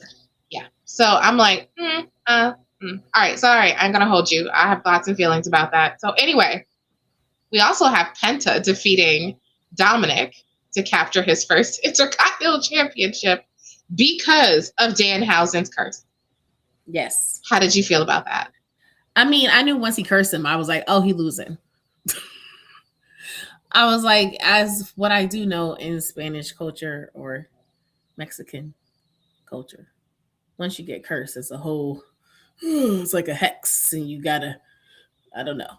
But I definitely knew he was about to lose. But I definitely like the fact that Finn also was like, yeah, I'm not helping him. I'm here. We're here giving support, but I ain't helping. So once they break them up, I'll be happy. I ain't gonna lie. I really wanted Finn to beat him and take the title off of him because that would have been great. But that's not what happened. That was a good story. That didn't happen. But it I still like the fact that Finn is really standing on business when it comes to Dominik. Because when I was by myself while y'all were no one helped me. So here I am for moral support. Bless you. It was funny. I'm very proud of Penta. I'm very excited for Penta because I think he just is such a talent. And I was psyched when he came over from AEW. And I think him and his brother are amazing single stars and that they'll be even better as a tag team. So, and that we didn't get to see that in AEW either, but that's okay. So, but I also thought it was the right way to introduce Danhausen. Not with whatever that crazy crap was out of the damn crate. Because fam. That booze that they heard in Chicago was about the same way I was feeling at home. Because I was like, I don't know. We praying for Nessa. She gonna be okay. Go pray for her. She okay. It was time for him to lose, Nessa. I ain't scared. It was time for him to lose. Okay. It was time. We praying for her. Yes, we know. It's gonna be all right. He's still got that. Well, I'm sorry. You already know he's probably gonna lose that other belt too because curses are curses. So he better talk to Danhausen and get that curse reversed. He better do what he gotta do to get that curse situated because he needs to go. No, what he needs to do? He needs to go apologize to his daddy. I'm so sorry. I'm sorry. Help. Did that work? No. Oh, dang. Figure out how to. I can see that work. Figure it out. Figure out how to get it off. It just is funny. It was really good to see. And yes, I'm waiting for the Judgment Day to break up. Why are we still here? Please go. Please and thank you. Anyway. So, at this point, it's no point. It's no point. It isn't. I'm like, why are we still together?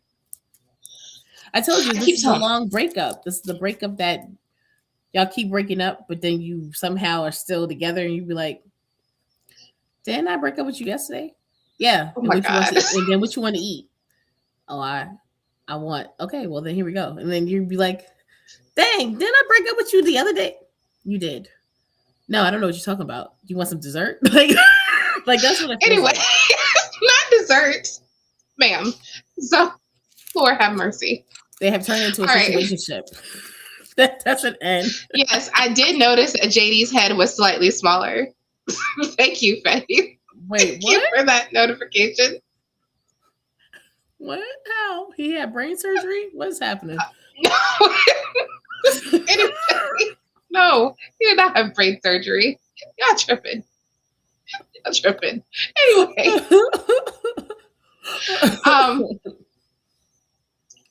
I don't know if we talked about this, but let's talk a little bit about the women's division on Raw, because y'all know what?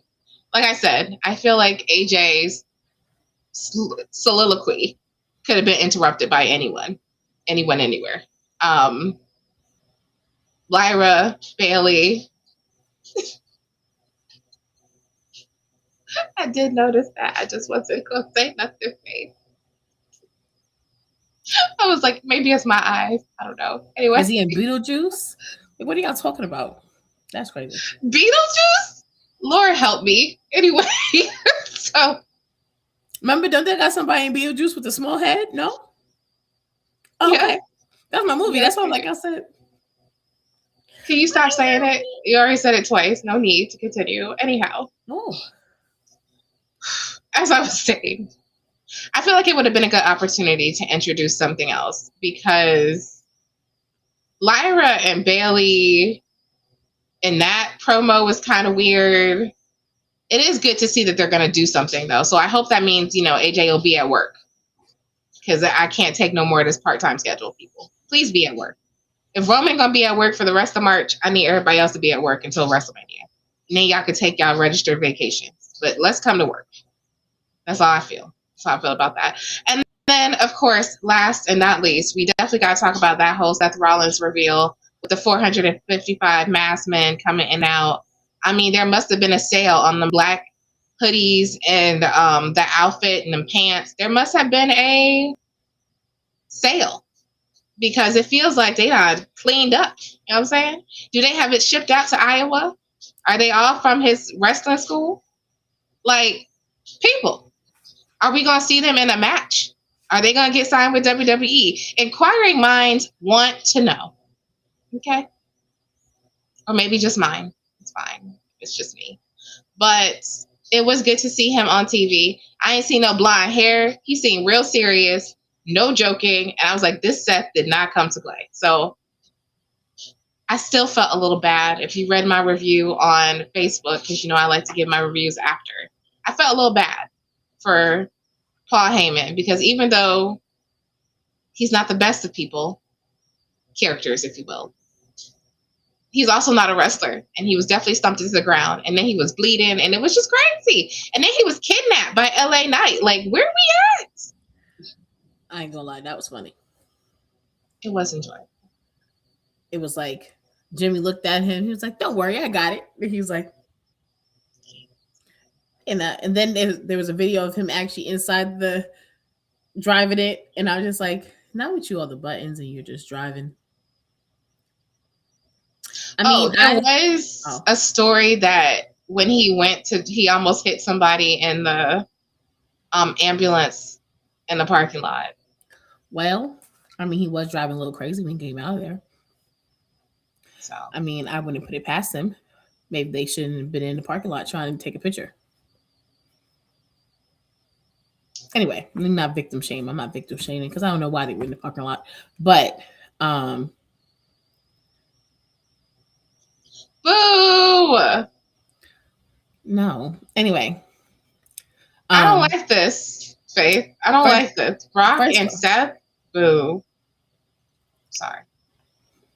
First off, why did they not clean him up? Why did they put him in the ambulance still bleeding from his nose? Like it was just... Why does that bother you so much? Because anybody else, they're like, oh, here's some, can you stop? Somehow he gets on a thing, no one thinks to make him stop the bleeding. Like we're just gonna let it just dribble down his face like this. Like some watery. Oh, Brock and LA Knight. Okay, thank you for clarifying. At least he gets to be on WrestleMania. I don't know. I just think they could have. And Paul, I think my favorite. Shout out to Paul. Yes, I mean, I think he took it very well because I still was trying to understand. Because even I watched it again, and I was like, when he hit you, you did not start bleeding. So did you blade yourself? Like, what did you do? Because there was no blood. I don't understand. But I do think it was genius to have all those different people come so he can get Paul by himself. I think that was genius. I think that was amazing. He's an architect for a reason. Yeah. And truthfully, he could have had Becky be one of them because Becky would have gladly cornered him in the ring like, remember what I said to you? remember what I said. They better play that back during that WrestleMania moment. They better play back Becky's prediction because, yes, now that's how you have continuity in the story. All right, let's get to some NXT because we getting ready to wrap up. Y'all know it's getting late and Kiara getting sleepy. I don't think it's me going in mom mode. I think it. Well, you know what? Maybe it was. Cause I was just like, they could have just cleaned him up. I don't understand. Like, why he in the ambulance still bleeding? Candace says, I don't want Brock and LA Knight. We think LA Knight is going to do any better than John Cena? Probably not. Probably not. Seth technically is not cleared for action. He said on ESPN 3 days later, 3 days before Elimination Chamber, that he was very close to coming back, but he was not going to be at Mania, but would have a match with the winner of Punk and Roman. Oh, so we're finally getting Seth and Roman alone? I mean, but they also did say that when he was like in the ring, they were saying he wasn't cleared. So they was like, why was he? I was like, because they got to build the story. Because at this point, whatever story they were building, you're down to 2 Vision members. So it made sense why they. Is it a vision or is it a nightmare or a mirage? Like, anyway. All right, Becky's stump is probably not crunchy either. You know what? I think it might be. I think Becky's stomp might be excellent because, I mean, I'm going to go so far. Too long. This is crazy. I'm going to go too far, so I'm going to stop now. I'm going to stop saying what I was just saying. No, say what you got to say. Say what you No, it wasn't that. I was going to say because they had plenty of practice time for her to get the stomp right. Anyway, let's talk NXT. I mean, this is not a Midnight Confessions. I mean, for no reason. So. My bad. We're not trying to keep you out of midnight, but y'all know. There's a lot to talk about this week. All right, so we got Sinclair advancing in the speed tournament by defeating Nikita Lyons. But what I will tell you is Nikita finally looked good. So maybe all this time on Evolve is doing God's work because it was rough, but she's starting to come along. And she looks really good in this match with Ren. And Ren looked really good because that final wrench situation, that move looked killer. It's hard for a lot of people to have like good finishing moves like that, and that was impressive. So her stomp is good, not crunchy. Oh, that's what you were saying. Thank you, Candy. I said she had plenty of practice time. You know what I'm saying? Like, that was my man, it better be smooth as silk. You know what I'm saying? Like, anyhow.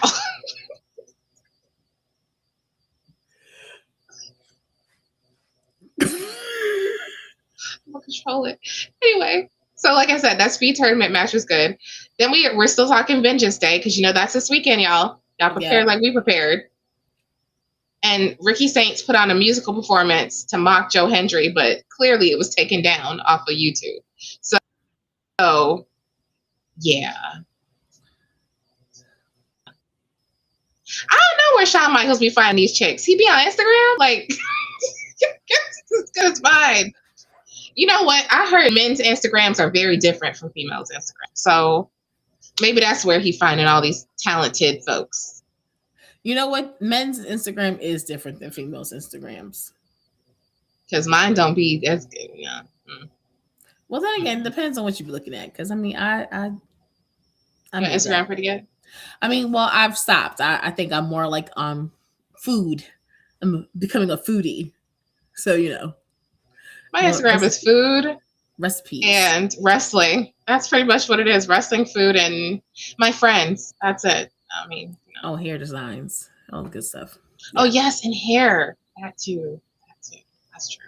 All right, so then we have Joe Hendry said something real crazy that he wished he was deaf so he wouldn't hear Saint's guitar playing. Well, he said that in front of Miles, but Miles' situation with Ethan Page where they was fighting in their suits, I was like, give it to me. It was fantastic. They was just fighting in their suits. That was the match. Them in some suits. Is it possibly the last PLE on Peacock? Where is it going, John? Is it going to be in ESPN? Please, no. Jesus. Should I cancel Peacock? Can I cancel Peacock? He said my algorithm is filthy. I bet it is. I bet it is. I know what my husband's algorithm is. He's like, yeah, stay out of my algorithm. And I was like, you bet, because I'm good. Nope. Oh, I know what it is. It's fine. It's fine. Especially because he likes to send videos over. What is this, my guy? Where did you see this? Don't send it over. Anyway, sorry. Anyhow, back to Miles and Ethan Page. Does that mean that we get Ethan Page moving up? I love me a confession. You know what I'm saying? wow. You know, my husband's is very different. His is probably tech. He only has one thing of yours. Wow. To be determined. But you know what? Smoking like a true man. Mm-hmm. Facts. I appreciate y'all confessions. You know what I'm saying? I told you, mine's is dry and boring. But I mean, obviously, men's are very different than females. Y'all are visual creatures. All right. So without that, like, do we think this is time for Ethan to move up to the main roster, or do we think he's still going to be stuck in NXT and the evolving door? And I thought that Miles looked really good. He did against Ethan. He looked great against Ethan, and his promo it's working. He's getting work. He's putting it in. Him and Stephanie is really putting in some time, some training, because they both got things to work on. But from promo speech, she's learning English. Anyhow, but anything else I want to talk about? Oh yeah, and then we got Hank and Tank with Shiloh. They won over the Vanity Project. And if Shiloh don't stop pulling out his teeth, in Jesus' name, I don't want to see it no more. I think the main roster very much needs Ethan Page. Do they? I'd love to see him on. They got? I don't know. That's a good question. What I read is that Ethan Page is being considered for the main roster or possibly one last NXT championship run. They got to give him something because he's doing the work. He's doing the work. All right. This is where I normally get into my AEW hot takes, but I'm just record those tomorrow or something because I'm tired. I love y'all, but it's getting late and Kiara still has to make her sandwich for dinner and go to sleep. Yeah, I told you I haven't eaten yet. Don't look at me crazy. Don't give me that look. Then we know what time it is then. Do you know what time it is? It's the big round. Let's get it. Ding ding goes a bell, it's the speed round thrill. Who's gonna rise, who's taking the spill? We're calling the shots, no time to chill. This is the moment to flex the skill. Who's got the bell? Who's hitting the mat? Who's taking the L? Who's got to come back? Main event mamas with spitting predictions. Fast like a jab, no need for revisions. Pick 'em quick, call a move, lay the mission. Main event mamas, it's a wrestling tradition. Chokehold tight or a suplex flight. Cage match chaos or a ladder fight. Tag team dreams or a solo mic. We're throwing the dice on the spotlight. Main event mamas with spitting predictions. Fast like a jab, no need for revisions. Pick 'em quick, call a move, lay the mission. Main event mamas, it's a wrestling tradition. Wait a minute. Okay. Listen, John. You're not wrong. You're not wrong. 3 wrestling versions of Zach Morris, sir. Sir. All right, let's do it. Speed round. NXT Vengeance Day.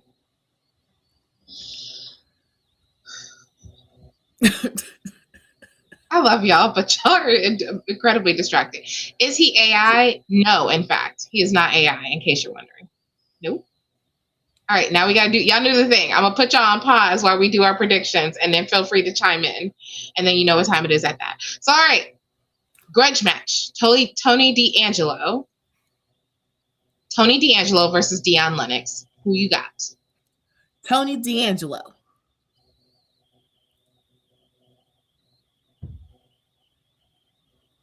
Yeah. But I also think it's going to end in a disqualification because the Dark State is going to interfere because that's what they do. But he's going to beat their ass.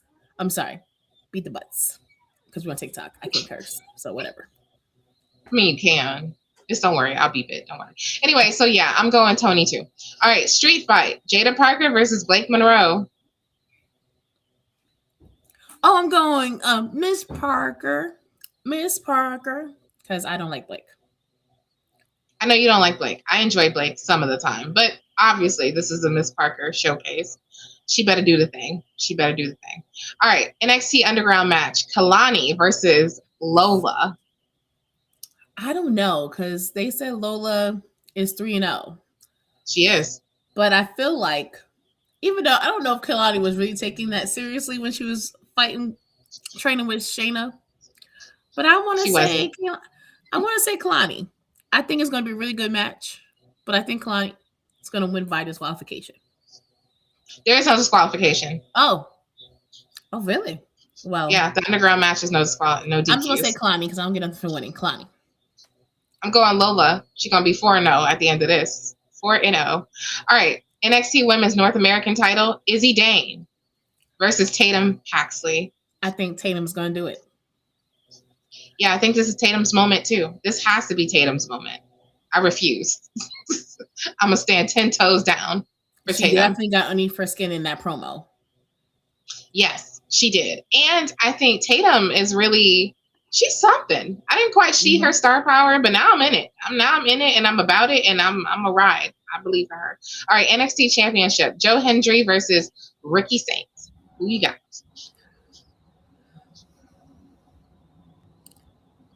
Joe Hendry. That pained me to say it. Why is she struggling to say the words? I don't think they're taking that title off of Joe Hendry just yet. On the other hand, Ricky has been gunning for it for a while.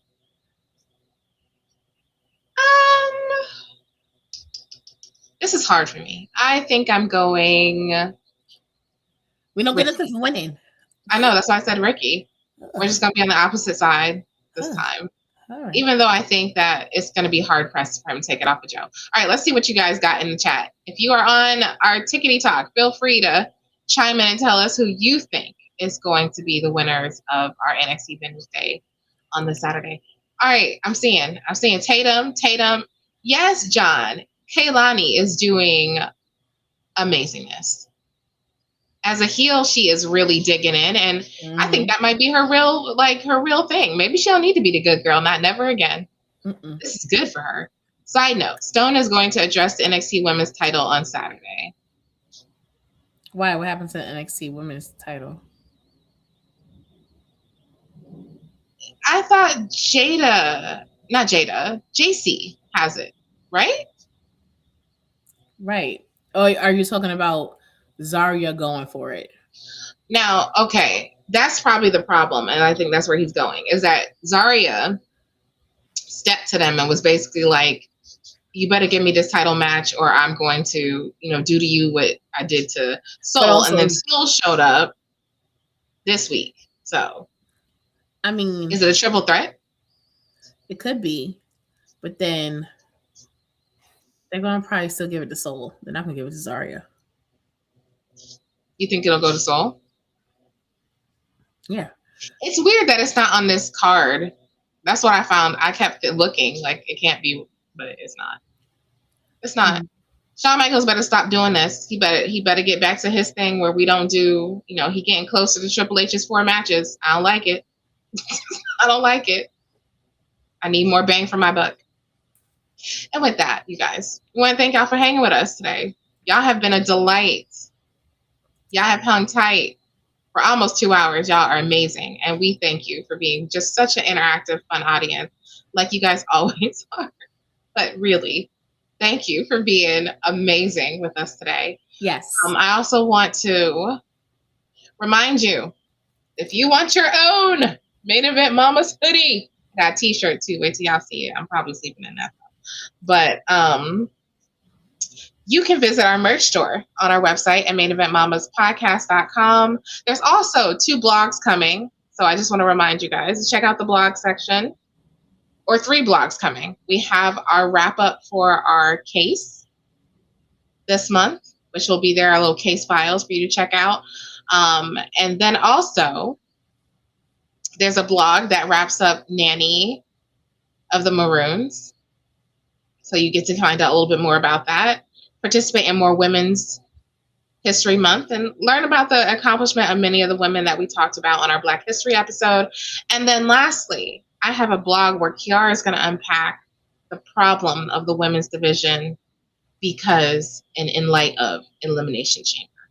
So that's as well. So some good stuff coming your way. If you are on our Patreon, which I want to encourage you guys to scan right up there, scan it and join our Patreon. You can become a free member or you can become a paid member if you want to support our podcast. Either one comes with its own benefits, like special behind the scenes stuff. I did a specific playlist for my top women's feuds. That's for our paid Patreons. So you can go on YouTube and click and see the feuds that I thought were amazing in the last 5 years for female wrestlers. And maybe that we could do a better job of doing things like that in our day of it all. And then with that, anything else I want to let y'all know? Oh, we still haven't forgotten about our America's Next Top Model recap. Don't worry. It's coming.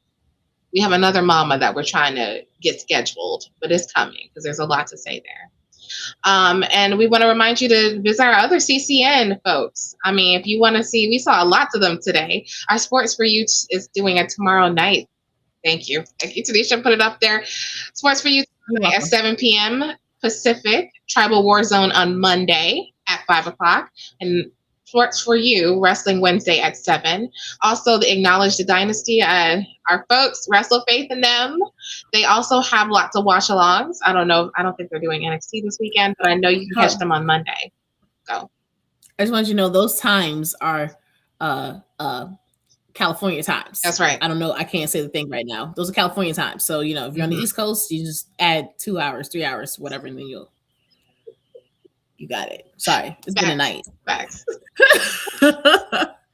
She's not wrong. None of us are quite prepared to stay up that late with them. All right, so Tanisha, where can they listen to us? So you guys can listen to us on iHeartRadio, Amazon Music, Amazon Audible, Pocket Podcasts, Apple Podcasts, Spotify, and of course, YouTube Music. You can also follow us individually. Me, Tanisha, at Tanisha_MamaPod on Instagram and on TikTok. Kiara on Kiara Mama Pod, no space, no underscore, on Facebook, Instagram, and TikTok. And on X, you can follow her at Content Vixen. That's right. And did we say buy stuff from the merch store? Like buy stuff from the merch store. You can buy stuff from the merch store. Again, check this out. And also to remind you, if you want to be a part of the next Midnight Confessions, we're looking for female wrestling experts. Thank you. Wrestling experts, wrestling podcasters. Please go ahead and go to our website at www.maineventmamaspodcast.com and check the register guest intake form. That's right. It's a register to be a guest. So, because we want you on our panel. We'll hit you back up. We'll hit you back up. And okay, that's it. Well, also want to remind you, merch. We have these awesome notebooks as well. It's a rule guide to adulting, because we definitely have more adulting coming your way next week. And with that, we end you. I hope you enjoyed hanging with us.